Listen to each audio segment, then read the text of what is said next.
Accounting এর most common একটা জাবেদা হচ্ছে এইটা যে নগদ 20,000 টাকা, আসবাবপত্র 10,000 টাকা, ঋণ 5,000 টাকা, প্রদেয় হিসাব 2,000 টাকা নিয়ে ব্যবসা শুরু করা হলো। তো অনেকে এই জায়গাটায় যে জিনিসটা নিয়ে কনফিউজড হয়ে যায় সেই পার্টটা হচ্ছে যে ভাইয়া ঋণের টাকা কখন নগদের সাথে যোগ করব আর ঋণের টাকা কখন নগদ টাকার সাথে যোগ করব না। দেখো একটা কিওয়ার্ড হচ্ছে ব্যবসায় শুরু। যদি আমাদের এরকম একটা লেনদেন দিয়ে ব্যবসায় শুরু করলো এরকম একটা ওয়ার্ড বলা থাকে তখন আমরা ঋণের টাকাটা নগদ টাকার সাথে যোগ করব। আর যদি আমাকে বলে দেয় জানুয়ারির ১ তারিখে নগদান হিসাবের জের, আসবাবপত্র হিসাবের জের বা জানুয়ারির ১ তারিখে এই ব্যবসার জের হচ্ছে নগদ এত, আসবাবপত্র এত, ঋণ এত হাবিজাবি, তখন হচ্ছে আমরা ঋণের টাকা নগদ টাকার সাথে যোগ করব না। আবারও স্পেসিফিক করে বলি কখন যোগ করব? যখন আমাকে ব্যবসা শুরু এই কথাটা বলা থাকবে যে টাকা নিয়ে ব্যবসা শুরু করলো, তখন আমরা ঋণের টাকা নগদ টাকার সাথে যোগ করব। আর যখন ব্যবসার শুরু এরকম ওয়ার্ডটা বলা থাকবে না, জাস্ট বলা থাকবে জানুয়ারি ১ তারিখের জের, তখন আমরা ঋণের টাকা নগদ টাকার সাথে যোগ করব না। সো আমি যদি এই লেনদেনটা জাবেদা করি তাহলে জাবেদাটা কি দাঁড়াবে ভাইয়া? জাবেদা লজিক্যালি দাঁড়াবে নগদান হিসাব, নগদান হিসাবটাকে আমার কি করতে হবে এখানে? ডেবিট করতে হবে। যখন আমরা পরীক্ষার হলে লিখব প্রপারলি ডয়াকারে ডে বয় রসিকারে বি আর ট এভাবে লিখব। বাট আমরা যেহেতু এখানে বুঝাচ্ছি জাস্ট আমরা এখানে কি লিখব?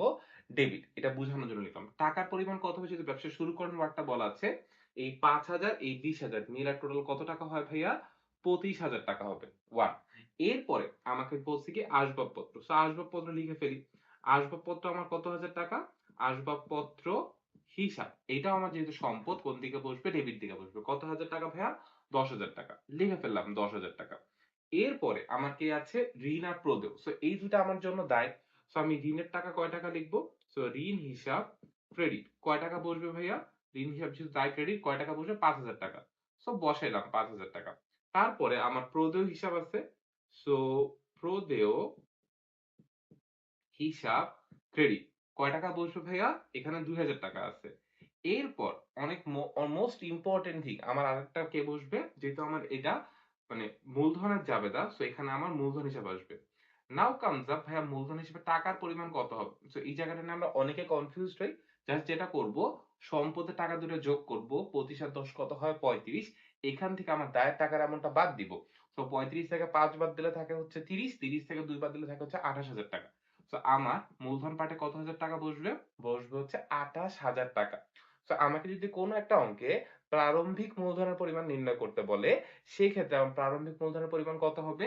এই সম্পদ থেকে দায় মানে প্রারম্ভিক সম্পদ থেকে প্রারম্ভিক দায় বাদ দিলে যে অ্যামাউন্টটা আমরা পাই, সেই অ্যামাউন্টটা দ্যাট মিনস এই অঙ্কের ক্ষেত্রে আমার প্রারম্ভিক মূলধন কত? ২৮,০০০ টাকা হবে। So kindly clear? বাট যদি আমাকে বলা থাকতো যে জানুয়ারি ১ তারিখের জের হচ্ছে এগুলো, ব্যবসা শুরু এই ওয়ার্ডটা বলা না থাকতো, তখন কিন্তু আমরা ঋণের টাকা নগদের সাথে যোগ করতাম না। তখন নগদান হিসেবে কয় টাকা লিখতাম? ২০,০০০ টাকা লিখতাম। তোমরা যদি এইরকম অঙ্ক দেখো দেখবা যেখানে ব্যবসা শুরু বলা আছে সেখানে ঋণের টাকা নগদের টাকার সাথে যোগ করেছে। আর যেখানে ব্যবসা শুরু ওয়ার্ডটা বলা নাই সেইখানে ঋণের টাকা নগদের টাকার সাথে যোগ করে নাই। সো আই বিলিভ আমাদের এই প্রারম্ভিক জাবেদার এই পার্টটার কনফিউশনটা আমাদের এখানেই ক্লিয়ার হয়ে গেল। আই হোপ এটা নিয়ে তোমাদের কোনো কনফিউশন হবে না। তাও যদি কোনো কনফিউশন থাকে সেটা কমেন্টে জানাতে পারো।